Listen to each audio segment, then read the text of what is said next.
Hi there, welcome back to my shop. Today's project is a fairly quick and simple one in answer to an email I was sent recently. Question being, how do you go about designing a segmented feature ring? Well, that can become very complex. This one you see is a fairly simple design. I just want to give you a quick idea on how to go about this, and then you should be able to take these ideas and change it up, design anything you want. Now, there are computer programs out there you can use to help you. I'm old school, obviously. So I like to start off with a piece of paper, a pencil, and an eraser, and a ruler, and draw out what I want it to look like. Once you've got a drawing, then you can start figuring out exactly what each of the pieces of wood for that design are going to be. In this case, it's just a simple triangle of maple with walnut on each side of it, and then I've got another segmented ring on the top and the bottom of maple. Now, one thing you want to keep in mind when you're doing a segmented feature ring is you want to try, if at all possible, to have all of the grain running in the same direction. Keep it horizontal and running around your ring. If you've got, for instance, a maple triangle like this with the grain running horizontally, and then you put the walnut on the two sides and they're running vertically, you run the risk at some point of that coming apart, start to separate, to show cracks, and maybe even split. So that's one of the first things to keep in mind. Now, this isn't going to be too terribly complex, but if you'll stick with me, let's go take a look at how I put this together. I want to put a 60-degree cut on the end of this board. To do that, I have set my miter gauge to 30 degrees. Normally, when it's at 0, that actually means 90 degrees to the blade. So bringing it over 30 degrees means I'm going to have a 60-degree cut in here. Now, to double check the accuracy of this, I have this digital gauge protractor set at 0. I'll put it against the blade and then bring the other arm over against here, and I have exactly 60 degrees. I think that's going to have to be close enough.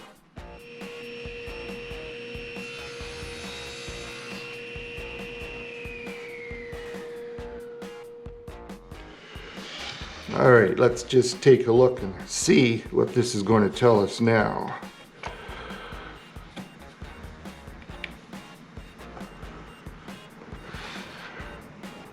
$60.1 degrees, maybe 60.15. I think I can live with that. All right, I have that same 60-degree cut on this board that's 2 inches thick.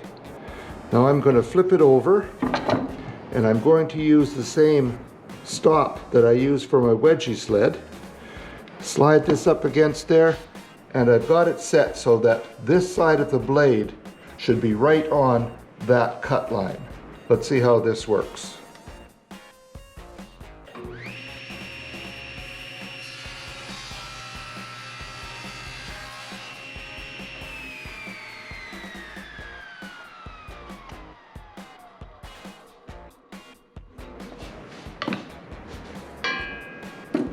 Okay. Now I'll take my calipers. Let's see what kind of measurement we get here. 1 9/30. 1 9/30. And 1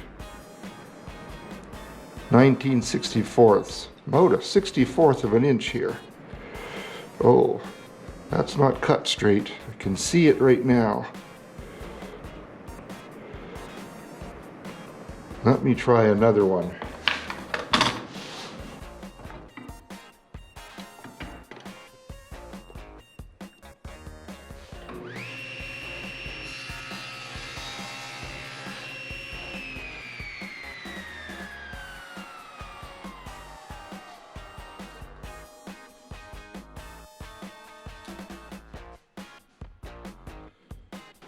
All right, got this set back to 0.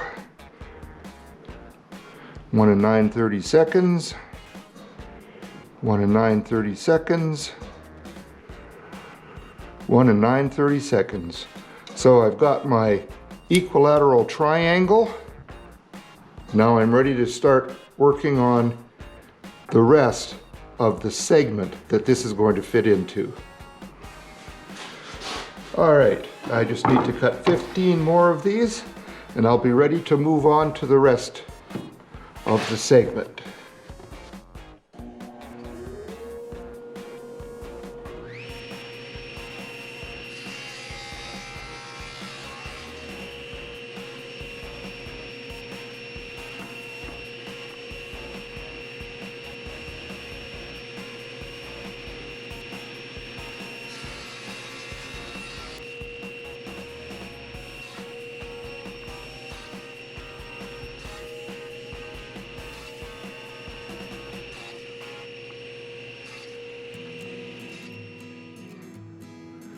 I found after I cut some of these pieces that this edge was not too crisp.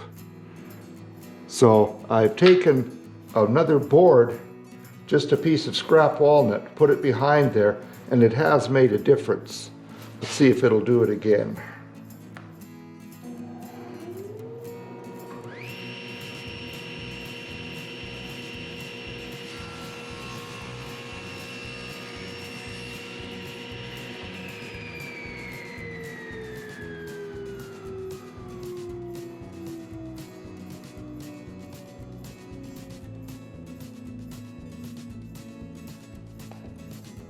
Much, much nicer.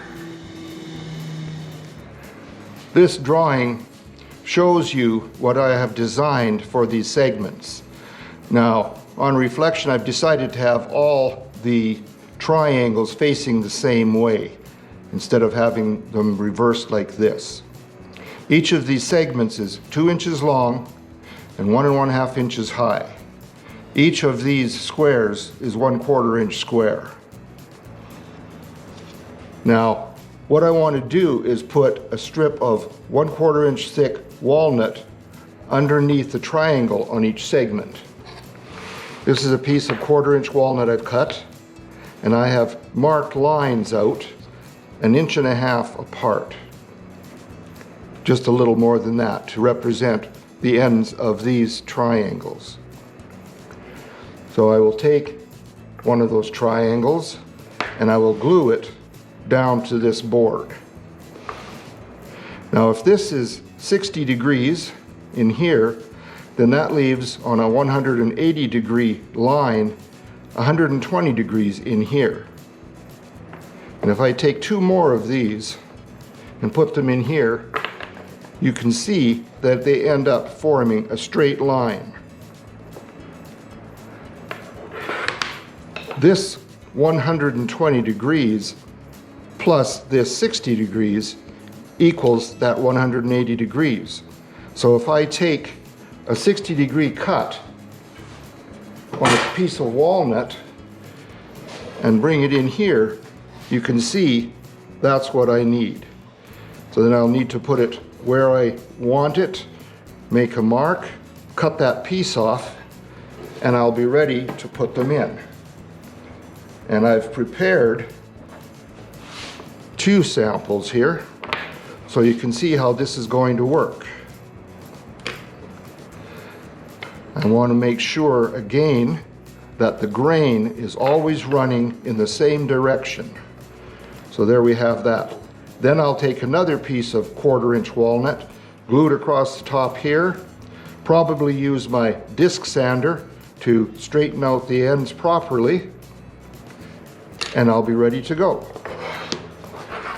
I have glued up one sample, and there we have it. Just need to put that walnut on, square up the ends, make 16 of them, and we're ready to roll.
This will ride against this sled to control the depth that this will sand to.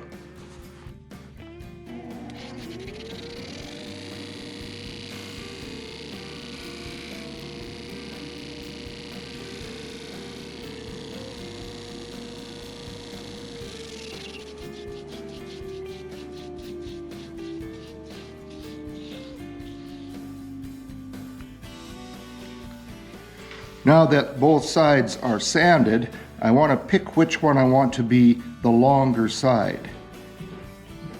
I think I'm going to go with this one because there's more grain showing in the maple. Now that may very well be turned away, but I won't know that until I start turning it. First thing I'm going to do is draw a line down from the top of the triangle.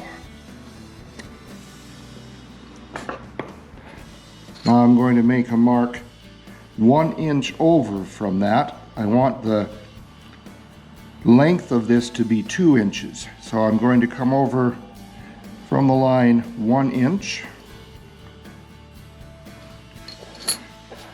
And I'm going to draw another line from that. And that's what I'm going to use when I take it over to the wedgie sled.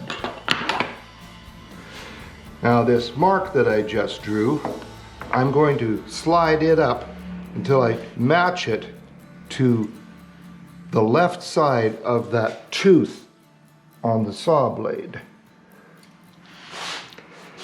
Now hopefully I won't move that. And I'm going to use this hand screw to lock this in place. Right, let me see. Okay, now let's see if we can cut that off right there.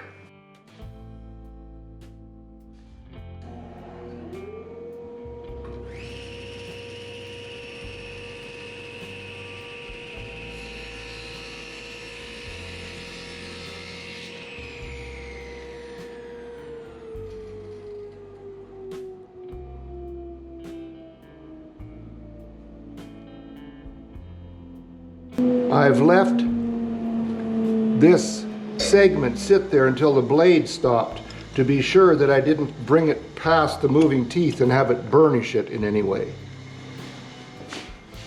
All right, now I want to take this, flip it around here. I have a stop block here to make sure that every one of my segments is going to be the same length. I can't put the hand screw in there to hold it properly, so I'm using this Allen key that I ground to a point and then put into a handle. I'm going to hold down on that to keep it steady and cut this off on this side.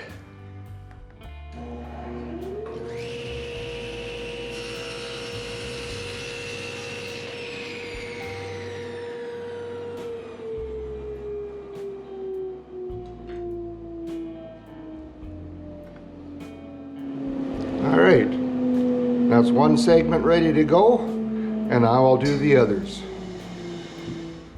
One thing about using the wedgie sled, it works really well when you've got a long board that you're laying across the arms of the wedgie sled. However, when you take something short like this segment and try doing the same thing, it's very easy for that to move, and it only takes a fraction of a degree to throw the whole thing off. So when I put this ring together, I was able to see light between a couple of different places between the segments. So what I'm going to do now is I'm going to glue up this ring using the half ring method, which simply means gluing up the 2 half rings, putting these large dowels that I turned from a thick piece of walnut in between, and that allows these segments to swivel a little bit so that closes up all of those gaps. After the glue dries, I'll take this apart, remove these, sand those edges until they fit together perfectly, and then I'll glue up those 2 half rings and have the ring ready to use.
All right, you'll have no difficulty seeing that there's quite a big gap on the outside.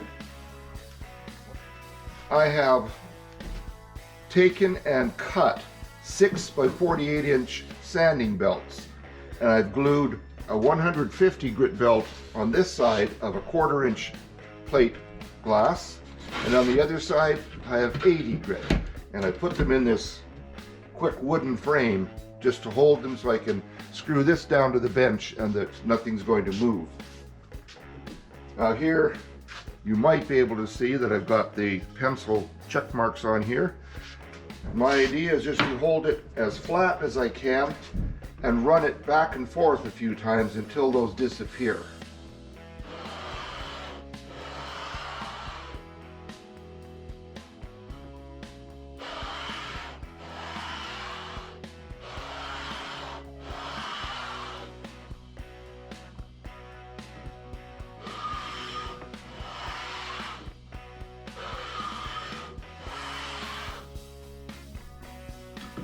I definitely don't want to overdo this. I don't want to lose any more of this walnut than I have to.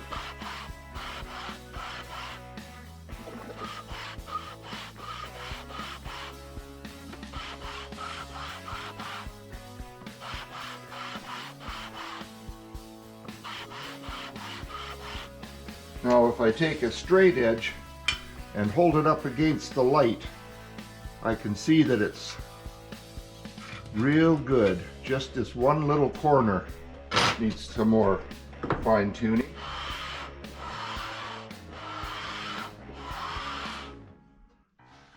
All right, I will do the same thing on the other one and then I'll be back.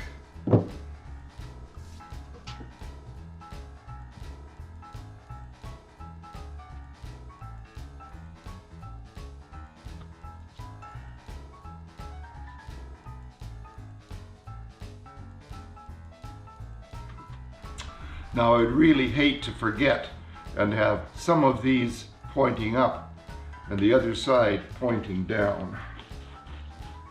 That would probably ruin my day, to say the least.